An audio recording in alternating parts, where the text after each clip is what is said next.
If your dinner table featured lime jello with vegetables and your mom's best dish was a tuna casserole topped with crushed potato chips, welcome home. Can you pass the gravy, please? Of course, dear. The 60s weren't just a decade. They were a vibe, a strange, gelatin-obsessed, convenience-is-king vibe. And if you sat at that table, these 30 foods probably appeared on your plate, in your lunchbox, or at every holiday gathering, until they quietly disappeared. Let's start with something that perfectly captures 1960s food logic: liver sausage pineapple. This wasn't a dessert. This was an appetizer that appeared at cocktail parties across America. The recipe was simple but horrifying. Take a whole canned pineapple, cover it entirely in liver sausage, liverwurst, then stick it full of crackers so it looks like a pineapple with cracker leaves. Garnish with olives and serve. In the 1960s, this was considered elegant party food. Cookbooks featured it prominently. Women's magazines photographed it beautifully.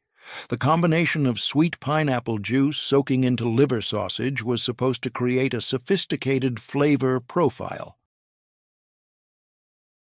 Perfection salad was the queen of 1960s gelatin salads, and yes, it was served as an actual salad course. The recipe combined lemon jello with shredded cabbage, celery, pimientos, and vinegar, then molded it into a ring shape. When unmolded, it jiggled on the plate, a translucent yellow ring filled with suspended vegetables. It was served on lettuce leaves with mayonnaise. In the 1960s, perfection salad appeared at every holiday meal, church potluck, and family dinner. Spam and lima bean casserole combined two of the 1960s most controversial ingredients into one dish. The recipe layered canned spam, cut into cubes, canned lima beans, canned tomato soup, and dried onion flakes in a casserole dish, then baked it until bubbly. Some versions added a topping of crushed potato chips or breadcrumbs for texture. In the 1960s, this casserole was a weeknight dinner staple. It was cheap. A whole meal cost less than $2 and fed a family of 6. It was fast. 15 minutes of prep, 30 minutes in the oven. Mothers served it with white bread and called it a complete meal. This casserole disappeared when fresh cooking became trendy in the 1980s. Spam's reputation shifted from convenient protein to mystery meat by the 1990s, suggesting spam and lima bean casserole for dinner would be met with horror. Tomato aspic was savory tomato-flavored gelatin, molded into a ring and filled with cottage cheese. The recipe combined tomato juice, unflavored gelatin, lemon juice, Worcestershire sauce, and hot sauce, then poured it into a ring mold to set. Once unmolded, the center was filled with cottage cheese, and the whole thing was served on lettuce as a salad or light lunch. In the 1960s, tomato aspic was considered a sophisticated ladies' luncheon dish. It appeared in every women's magazine and at every bridge club gathering. The savory gelatin was seen as elegant and continental. The cottage cheese filling added protein and made it a complete meal.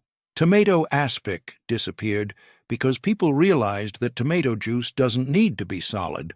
By the 1970s, the idea of savory gelatin became unappetizing. The texture, slippery, cold, slightly salty jelly, lost its appeal. Today, tomato aspic only exists in historical cookbooks and as a punchline. Tuna noodle casserole wasn't bizarre in concept, it's still made today, but the 1960s version took it to strange places. The recipe combined canned tuna, cooked egg noodles, canned cream of mushroom soup, frozen peas, and canned fried onions, topped with an entire bag of crushed potato chips. The whole thing was baked until the potato chips turned golden brown. In the 1960s, Tuna noodle casserole was the ultimate comfort food. The recipe was published on the back of Campbell's soup cans, which made it accessible to every home cook. Kids loved it because of the potato chip topping. The bizarre element was the proportions. The 1960s version used an entire can of soup, undiluted, which made the casserole incredibly salty and gloppy. The potato chip topping wasn't a light sprinkle. It was a thick, heavy layer. Tuna noodle casserole survived into modern times, but the 1960s version, with its canned everything and potato chip mountain, is now considered a relic. 5 foods in, and you're seeing how different the 60s really were.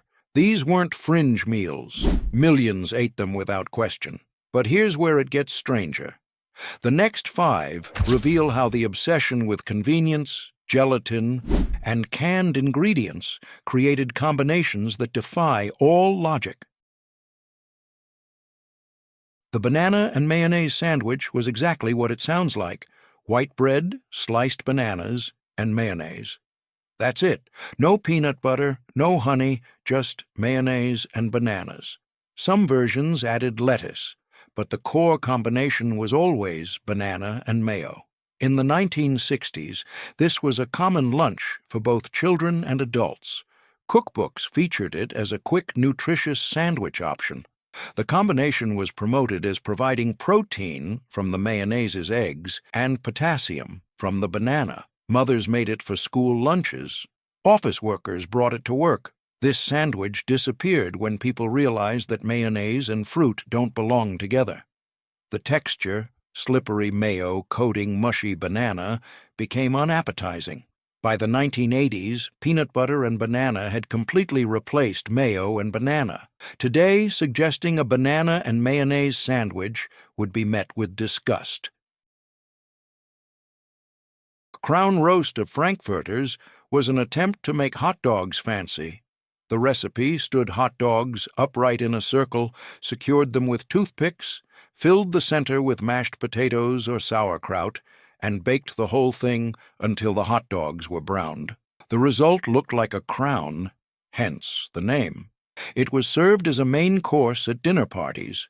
In the 1960s, crown roast of frankfurters was promoted as an economical way to serve an impressive-looking roast. Real crown roasts, made from lamb or pork, were expensive and required butchering skills. Hot dog crowns used cheap frankfurters and required no special skills, just toothpicks and imagination. Crown roast of frankfurters disappeared when people stopped trying to make cheap ingredients look fancy. By the 1970s, serving hot dogs at a dinner party, even in crown form, became embarrassing rather than clever. Today, this dish only appears in vintage cookbook collections as an example of 1960s culinary absurdity. Jellied chicken loaf combined cooked chicken, hard-boiled eggs, celery, pimientos, and unflavored gelatin, then molded it into a loaf shape and served it sliced, cold, on lettuce. The gelatin held everything together in a translucent, jiggly mass. Some versions added mayonnaise to the mixture, making it even slimier. In the 1960s, jellied chicken loaf was considered an elegant cold dish, perfect for summer entertaining. The gelatin kept the chicken moist and made it easy to slice into perfect portions. The loaf could be made a day ahead and stored in the refrigerator, which made it convenient for hostesses. Jellied chicken loaf disappeared when cold gelatin dishes fell out of favor in the 1970s. People started questioning why chicken needed to be suspended in jelly. The texture, cold, slimy, and jiggly, went from appealing to revolting. Today, the idea of jellied chicken sounds more like a science experiment than a meal. Shrimp and grapefruit aspic combined cooked shrimp, grapefruit segments, and lemon-flavored gelatin in a ring mold. Once set and unmolded, it was served on lettuce with a side of mayonnaise. The combination of seafood, citrus, and sweet gelatin created a flavor profile that was simultaneously sweet, sour, salty, and fishy. In the 1960s, Shrimp and grapefruit aspic was considered a sophisticated appetizer or salad course.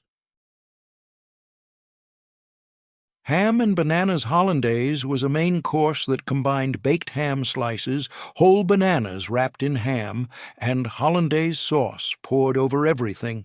Some versions added a sprinkle of paprika or parsley for color. It was served hot, straight from the oven, as a complete dinner entree. In the 1960s, ham and bananas hollandaise was promoted as an elegant dinner party dish. The combination of salty ham and sweet bananas was considered sophisticated, a play on contrasting flavors. Hollandaise sauce added richness and French flair. This dish disappeared when people stopped thinking that weird combinations automatically meant sophistication. 10 down, and the pattern is clear. The 60s had a gelatin problem, but that wasn't the only culinary crime. The next 10 reveal how convenience, obsession, and exotic flavors created dishes bizarre even then. Casseroles that shouldn't exist, salads that aren't salads, combinations that defy logic. Tuna and Jell-O pie combined canned tuna, lemon Jell-O, celery, olives, and mayonnaise in a pie crust. The mixture was poured into a baked pie shell, refrigerated until set, then sliced, and served as a main course for lunch. Some versions added hard-boiled eggs or pickles. The result was a savory pie that jiggled when cut. In the 1960s, tuna and Jell-O pie was considered a clever way to turn tuna salad into something more substantial and impressive. The pie crust made it feel like a complete meal. The gelatin held everything together and made it easy to slice into neat portions. The dish could be made ahead, which made it convenient for luncheons and potlucks. Frankfurter Spectacular was a casserole made from hot dogs, canned baked beans, canned pineapple chunks, and brown sugar, all baked together until bubbly. Some versions added bacon on top. The result was a sweet, savory dish that combined meat, fruit, and beans in one confusing casserole. In the 1960s, Frankfurter Spectacular was promoted as a fun, kid-friendly dinner that adults would enjoy too. The sweet pineapple and brown sugar supposedly elevated humble hot dogs into something special. Cottage cheese and ketchup salad was exactly what it sounds like. Cottage cheese mixed with ketchup, served on lettuce leaves. Some versions added chopped celery or green pepper. But the core combination was always cottage cheese and ketchup, mixed together into a pink, lumpy mass. In the 1960s, this was considered a diet-friendly lunch option. Cottage cheese was promoted as a high-protein, low-calorie food perfect for weight loss. Ketchup added flavor without adding many calories. The combination was featured in diet cookbooks and women's magazines as a way to make plain cottage cheese more interesting. The logic behind cottage cheese and ketchup salad was rooted in 1960s diet culture. Plain cottage cheese was boring, but adding ketchup made it taste like something. The tomato flavor supposedly complemented the dairy. Chicken a la king wasn't bizarre. It's still made today. But the 1960s version served it in toast cups.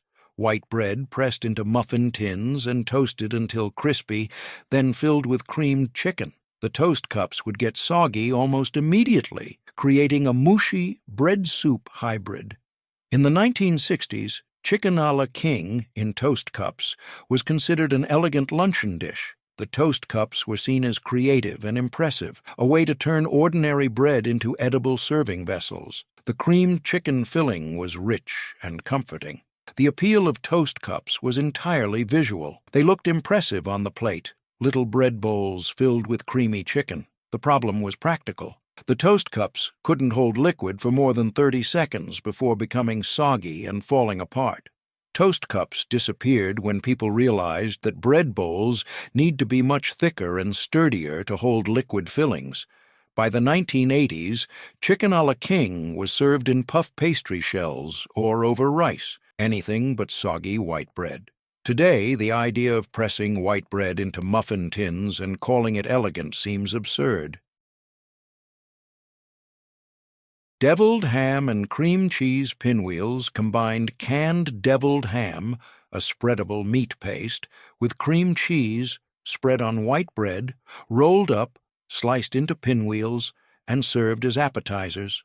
The pink meat paste and white cream cheese created a spiral pattern that was supposed to look impressive. In the 1960s, these pinwheels were cocktail party staples. They were easy to make ahead, they looked fancy when arranged on a platter, and they used shelf-stable ingredients. Deviled ham was considered a sophisticated spread. The deviled name implied spiciness and complexity. The popularity of deviled ham and cream cheese pinwheels reflected 1960s entertaining culture. Hostesses competed to create the most impressive-looking appetizers with minimal effort. The pinwheel shape was visually interesting. The combination of meat and cheese seemed substantial. These pinwheels disappeared when people started reading ingredient labels and realized that deviled ham contained mechanically separated meat. Pear and cheese salad combined canned pear halves, grated cheddar cheese, and mayonnaise, served on lettuce leaves. Some versions added a maraschino cherry in the center of each pear half for color. The combination of sweet pears, sharp cheese, and tangy mayo was supposed to create a sophisticated flavor profile. In the 1960s, pear and cheese salad was a common side dish at holiday meals and dinner parties. The combination of fruit and cheese was considered continental and elegant. The mayonnaise added richness and helped the cheese stick to the pears. The dish was easy to assemble and looked attractive on the plate. The logic behind pear and cheese salad was that fruit and cheese naturally pair well together, which is true. Olive loaf was a lunch meat studded with green olives, sliced thin and combined with pimento cheese, a spreadable mixture of cheddar cheese, mayonnaise, and pimentos, on white bread. The result was a sandwich that combined processed meat, processed cheese spread, and olives in one confusing bite. In the 1960s, olive loaf and pimento cheese sandwiches were common lunch options for both children and adults. Olive loaf was sold at every deli counter, and pimento cheese was a Southern staple that had spread nationwide. The combination was considered flavorful and interesting. The olives added texture, the pimento cheese added creaminess. The appeal of this sandwich was rooted in 1960s lunch meat culture. Olive loaf was seen as a premium lunch meat, more interesting than plain bologna or ham. The visible olives made it look fancy. Salmon mousse combined canned salmon, cream cheese, mayonnaise, lemon juice, and unflavored gelatin, whipped together and molded into a fish shape. Once unmolded, it was decorated with olive slices for eyes and served on a platter as an appetizer. The mousse was pink, jiggly, and intensely fishy. In the 1960s, salmon mousse was the ultimate party food. It looked impressive, a whole fish made of mousse, and it demonstrated the hostess's skill with gelatin and molding. The recipe appeared in every entertaining cookbook and women's magazine. Serving salmon mousse meant you were sophisticated, creative, and skilled at party planning. The popularity of salmon mousse reflected 1960s entertaining values. Visual presentation mattered more than flavor. A fish-shaped mousse was conversation-starting and memorable. The gelatin held everything together and made it easy to slice and serve. Creamed chipped beef on toast, affectionately called SOS by military personnel, combined dried beef in a cream sauce made from butter, flour, and milk, served over white toast. The dried beef was extremely salty, and the cream sauce was thick and gloppy. The combination was served for breakfast, lunch, or dinner. In the 1960s, creamed chipped beef on toast was a budget meal that appeared in military mess halls, school cafeterias, and home kitchens. It was cheap. Dried beef cost pennies, and the cream sauce used pantry staples.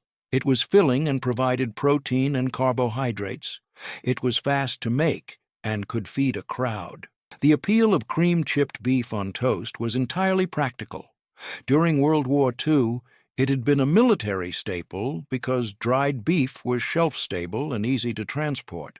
By the 1960s, it had become comfort food for a generation of men who had served in the military.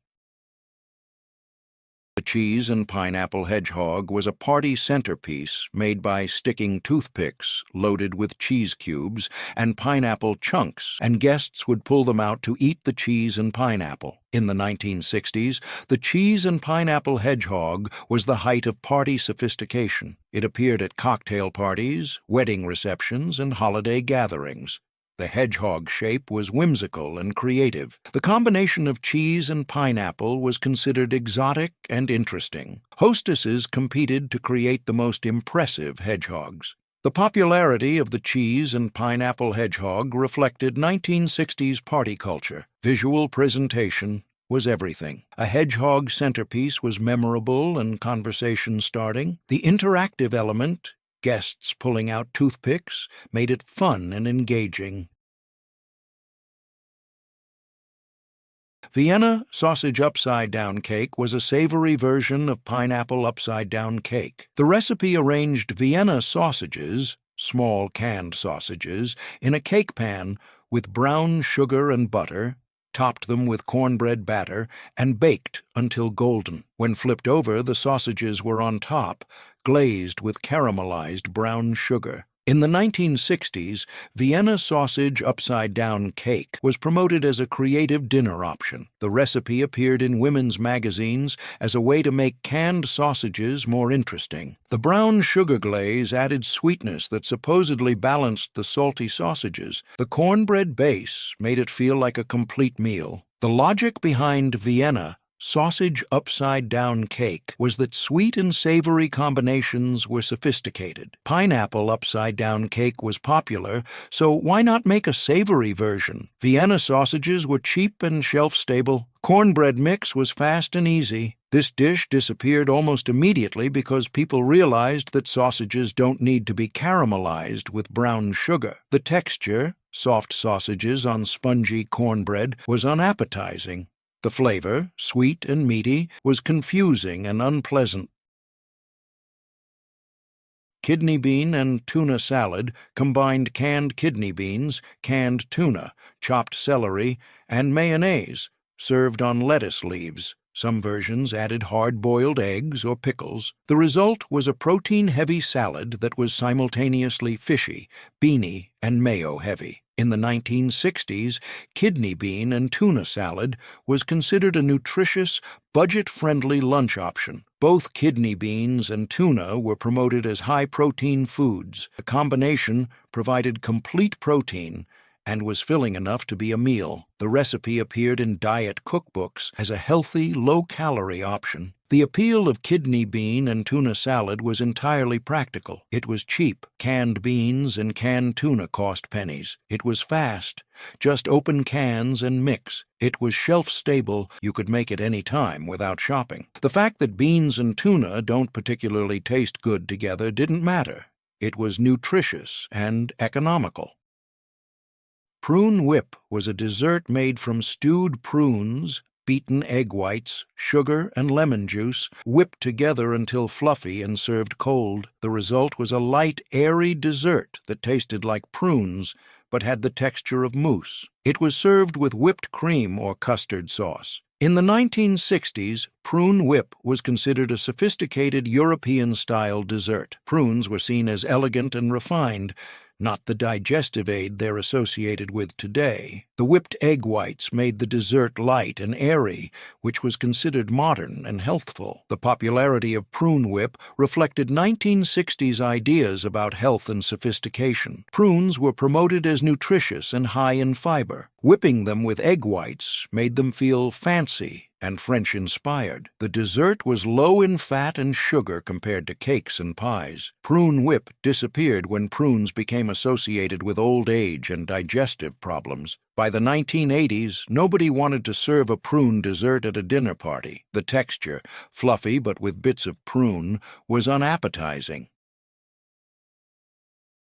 Meat and fruit kebabs alternated cubes of canned luncheon meat, Spam or similar, with canned pineapple chunks, maraschino cherries, and sometimes banana slices on skewers, then grilled or broiled. The combination of sweet fruit and salty processed meat was supposed to create an exotic, Hawaiian-inspired flavor. In the 1960s, meat and fruit kebabs were popular backyard barbecue fare. The kebab format was trendy and made food feel festive and fun. The combination of meat and fruit was considered sophisticated and worldly, inspired by Hawaiian and Polynesian cuisines, which were extremely fashionable in the 1960s. The appeal of meat and fruit kebabs was rooted in 1960s tiki culture. Anything vaguely tropical or Polynesian was considered exotic and exciting. Pineapple represented Hawaii. Kebabs represented outdoor cooking and casual entertaining. Meat and fruit kebabs disappeared when people realized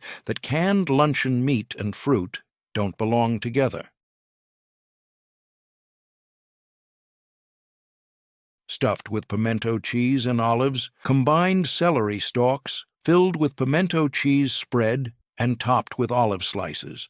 Sometimes the olives were mixed into the pimento cheese. The result was a crunchy, creamy, salty appetizer that appeared at every party. In the 1960s, stuffed celery was a cocktail party staple. It was easy to prepare ahead, it looked attractive on a platter, and it provided a vegetable option alongside heavier appetizers. Pimento cheese was a popular Southern spread that had become mainstream. Olives added visual interest and extra saltiness. The appeal of celery stuffed with pimento cheese and olives was practical. Celery was cheap and available year-round.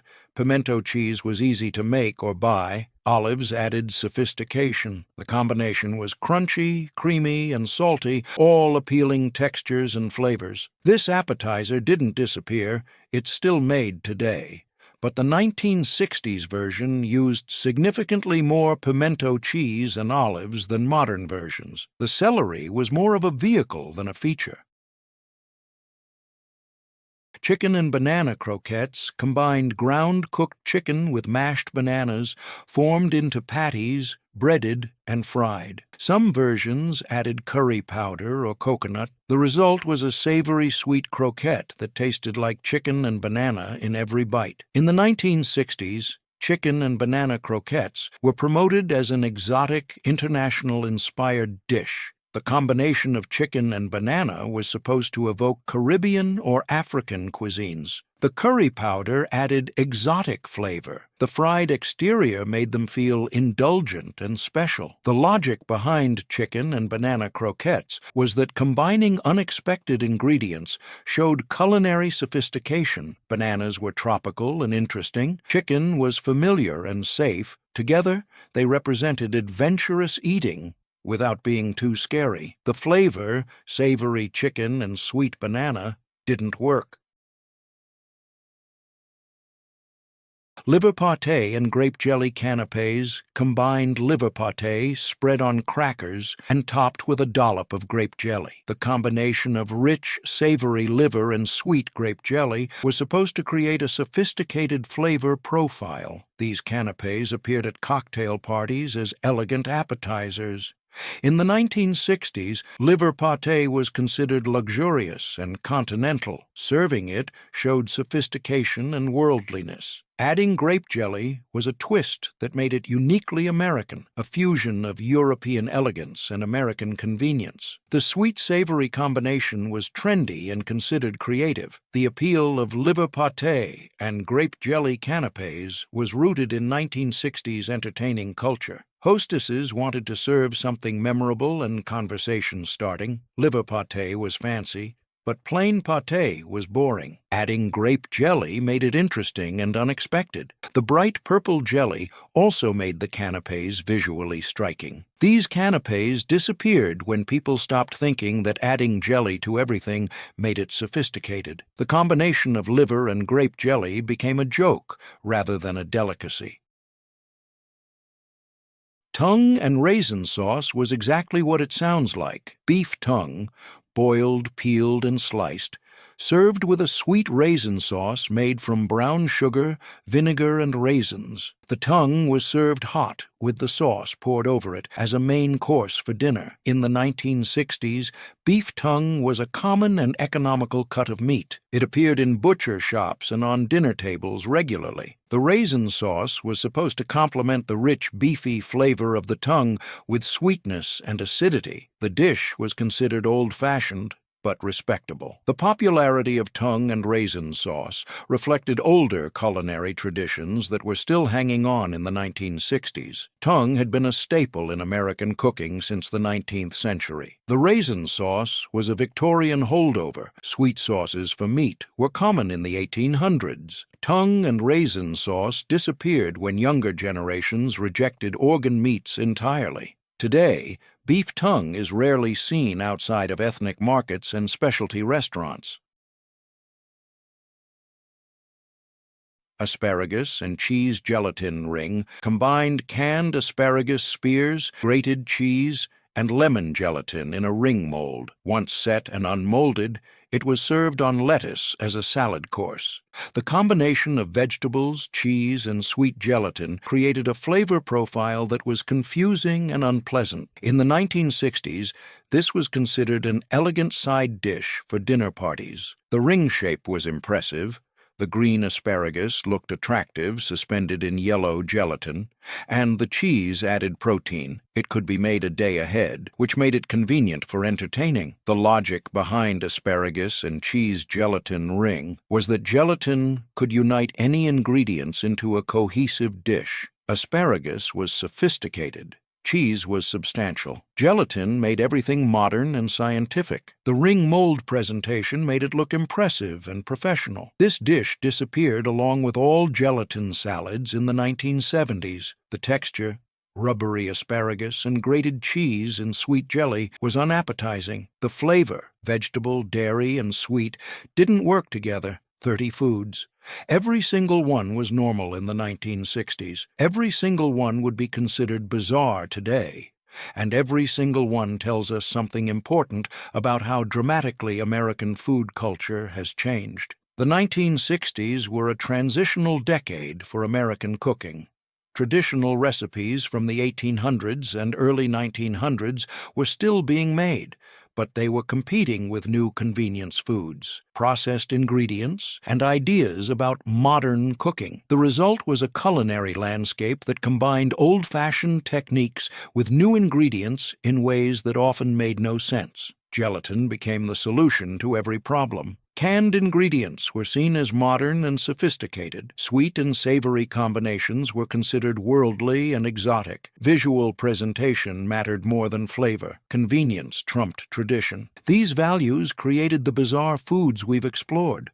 Foods that seemed perfectly normal at the time, but look absolutely insane today. What's fascinating is that people in the 1960s didn't think these foods were weird. They thought they were sophisticated, creative, and modern. They served liver sausage pineapple with pride. They brought perfection salad to church potlucks without embarrassment. They fed their families Spam and lima bean casserole and considered it a complete meal. So, what changed? Why do these foods seem so bizarre now? First, we stopped valuing convenience over flavor. The 1960s prioritized ease and speed, canned ingredients, gelatin molds, and casseroles that could be assembled quickly. By the 1980s, fresh ingredients and from-scratch cooking became trendy again. We started caring about how food tasted, not just how easy it was to make. Second, we developed better taste. The 1960s palate was shaped by wartime rationing, limited ingredient availability,